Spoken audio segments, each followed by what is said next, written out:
TV, merci beaucoup pour la question, merci beaucoup. Mais je pense qu'aujourd'hui c'est une date, un jour historique pour notre nation.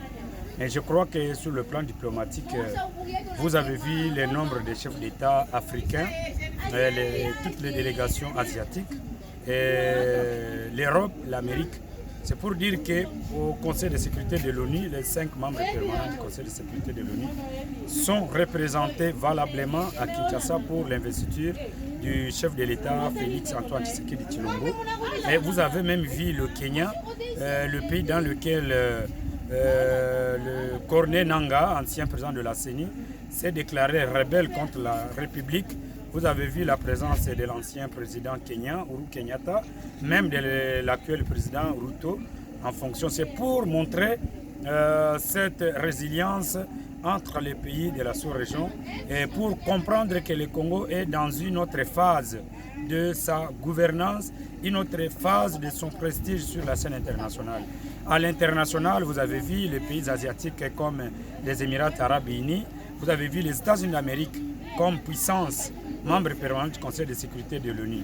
Alors, vous avez vu plusieurs pays africains, 4 anciens chefs de l'État africains accompagnés de leurs épouses pour venir répondre.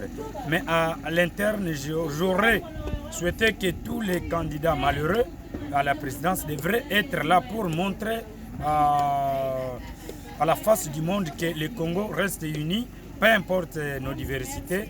On doit quand même comprendre que l'histoire du pays est en train de s'écrire par ses propres filles et ses propres fils. Donc je trouve qu'aujourd'hui c'est une journée, pas une journée triomphaliste, mais c'est une journée qui doit prendre du temps aux Congolais de comprendre qu'il n'y a pas les vainqueurs, il n'y a pas les vaincus.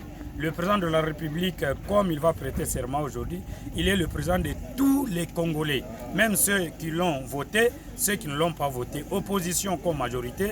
Donc nous faisons partie de cette grande nation au cœur des enjeux géopolitiques. Mais je crois qu'à l'international, sur le plan diplomatique, la RDC est sur la bonne voie parce que c'est depuis l'indépendance de notre pays, même l'ancien président Joseph Kassabou n'a jamais eu autant de délégations, autant de chefs d'État qui sont venus pour assister à un serment d'un chef d'État pour ce pays. Vous savez, le Congo est un grand pays au cœur des enjeux géopolitiques et le Congo intéresse beaucoup de monde, les grandes puissances. Au niveau de la sous-région, nous avons même la présence de la Tanzanie avec tous les chefs d'État au niveau de la sous-région. Alors c'est ici où je demande à la conscience nationale, au peuple congolais de faire confiance pour le deuxième mandat. Je sais que le chef de l'État n'a pas encore la raison de dire l'année passée, j'ai eu autant de blocages. Aujourd'hui, il a eu la majorité parlementaire, donc il doit tout faire pour satisfaire les Congolais. Les Congolais ont besoin que les dollars puissent baisser, que les conditions de vie des Congolais puissent s'améliorer. Donc, ce deuxième mandat, la chance que nous lui avons accordée, nous en tant que peuple, il n'a qu'à se mettre au travail et surtout dédouaner ceux-là qui ne l'ont pas aidé durant son premier mandat et privilégier les jeunes qui ont aussi des énergies nouvelles pour que le Congo aille de l'avant. Merci. On a appuyé. On a appuyé. On a appuyé.